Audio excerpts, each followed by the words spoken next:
Remue ménage. Remue ménage.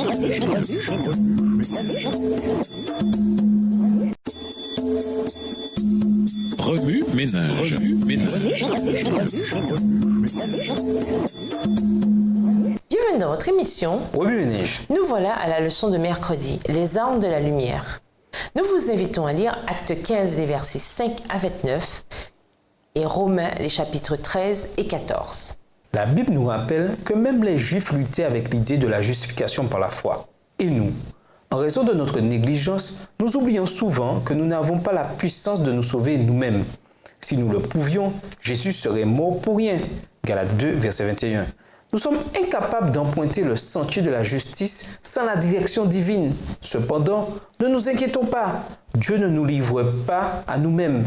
L'avenir immédiat est sombre, certes, mais Jésus fait briller la lumière sur notre long et périlleux sentier. Quelles sont les étapes qui nous font avancer dans la foi, en dépit des ténèbres qui se dressent devant nous? Premièrement, consultez Dieu. Romains 13, verset 12, dans la version Nouvelle Bible Seconde, déclare « La nuit est avancée, le jour s'est approché. Rejetons donc les œuvres des ténèbres et revêtons les armes de la lumière. » Trop souvent, nous prenons nos propres décisions sans consulter Dieu.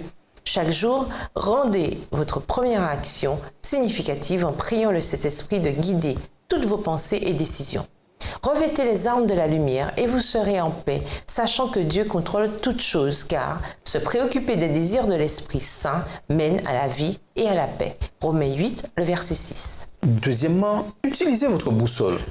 Dieu nous a laissé l'outil ultime pour déterminer les directions à prendre, la Bible. Sondez fidèlement sa parole pour découvrir des réponses. Selon Paul, toutes les croyances que nous avons sont entre nous et Dieu et devraient être dirigées par la foi. Romains 14, versets 22 et 23. Réexaminez vos croyances conformément aux réponses qu'il a placées dans votre cœur. Gardez à l'esprit que dans notre cheminement, nous devons aider nos semblables tout en ne leur imposant pas nos croyances. Troisièmement, cherchez la source d'eau vive. Dans le désert, la présence de plantes et d'animaux indique l'existence d'une source d'eau à proximité. L'eau est la première chose qu'il faut se procurer pour survivre. Cherchez donc chaque jour la source d'eau vive. Jérémie 17, le verset 13. Jésus dit à la femme au puits qu'elle n'aurait jamais soif si elle puisait à cette source, le Saint-Esprit. Jean 4, le verset 14. Aujourd'hui, les chrétiens peuvent lutter s'ils se souviennent des fleuves d'eau vive coulant dans leur cœur. Dans Acte 15, verset 9, Pierre dit « Dieu n'a fait aucune différence entre nous et eux, ayant purifié leur cœur par la foi. Nous n'avons pas à porter le fardeau de la justification sur nos propres épaules, parce que la grâce de Dieu couvre nos fautes. La justification par la foi est un don incroyable de Dieu. Tout ce que nous devons faire, c'est l'accepter. » Remue-ménage.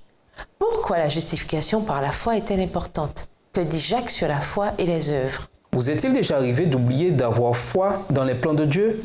Avec ceci à l'esprit, comment pouvez-vous aider les autres qui ont cette même mentalité? Vous est-il déjà arrivé d'imposer Dieu ou vos croyances à quelqu'un? Comment vous y prendre pour changer d'approche? Au revoir. Et à demain si Dieu veut.